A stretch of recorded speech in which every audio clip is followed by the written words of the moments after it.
Guys, how's it going? Caleb Walters here with Tempo Training and Performance, an endurance coaching company that helps you make every second you spend training count. And we do that by taking small targeted bouts of training throughout the week and turning those into big results on race day, okay? And we do that in two main ways, you guys. We do that, one, we sell training plans. We sell targeted, personalized training plans around you, just centered around you, your schedule, your race, your goals, your strengths and weaknesses. We take it all into account and we figure out how to help you maximize your time training so you can get big results on race day. The other thing that we do is we put out a ton of free content every week, from motivational videos to blogs to free workouts, and even what we're doing today, which is a technique video on just to help your technique and keep you safe, and also help those little form tweaks that can really just make all the difference for you in your training.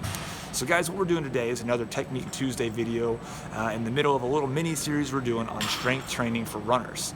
Okay, and so if you guys have been keeping up with this at all, if you've been watching our strength training videos, thank you so much. But if this is your first video and you're wanting to learn more about what it means to strength train as a runner or triathlete and how that can help you race faster in the spring, put strength training in the comments below this video right now, okay?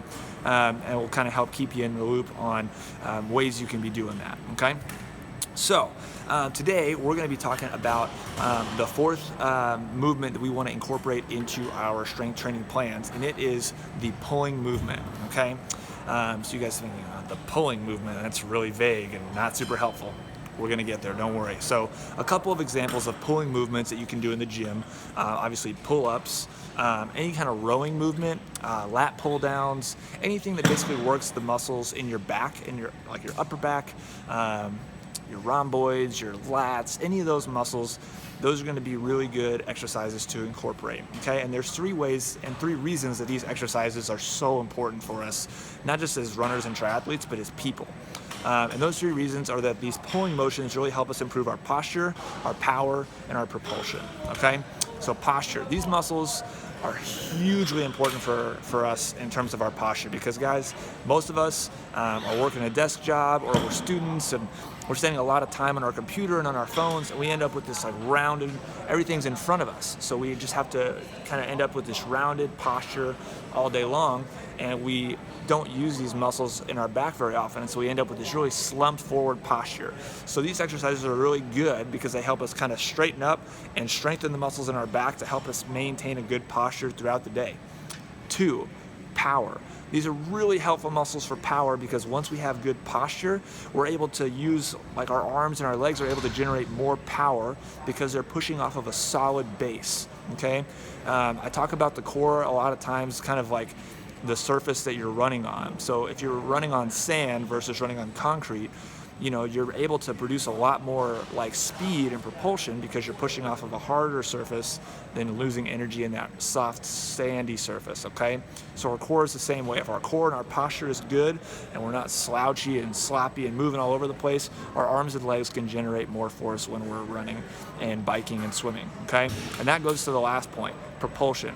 We have good posture, we can generate more power, that's gonna cause more propulsion. So we're gonna be able to go faster. We're gonna get more pull from our arms in the water when we're pulling down because our core is nice and tight and we're not losing any energy in the process. So those are our three reasons why this exercise is so important for us.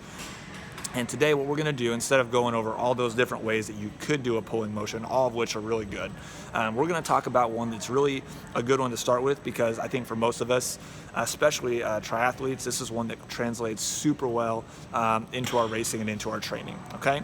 So we're gonna talk about the lat pull down today, you guys. And so before we get into it, I want you to find where those lats are if you don't know, okay? So go through this with me here. We're gonna have you guys put those arms straight out in front of you and kind of make a fist like you're grabbing onto a barbell, okay?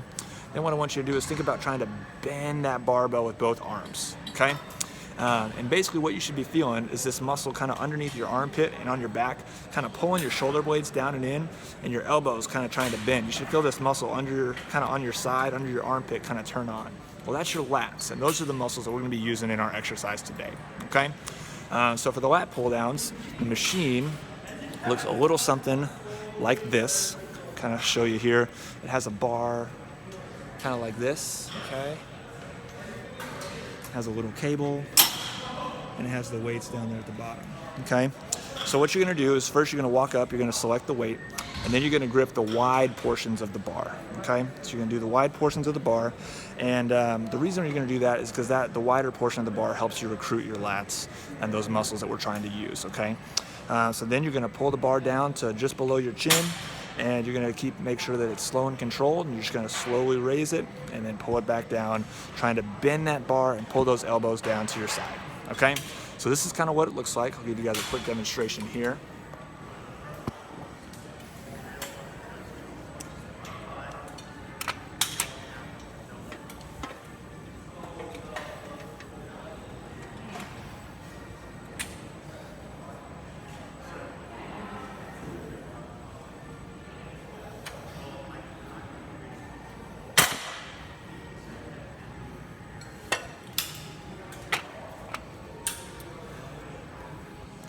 So guys, that's basically our lat pull down exercise, okay? And this exercise is really good, especially for swimming, because those are the muscles that really help us pull and catch all that water and pull us forward as we're swimming, okay? So how often should you implement this into your plan? The lat pull downs is one that I recommend doing every single time we're in the weight room, because it has huge implications for especially our swimming, but also for our posture, okay?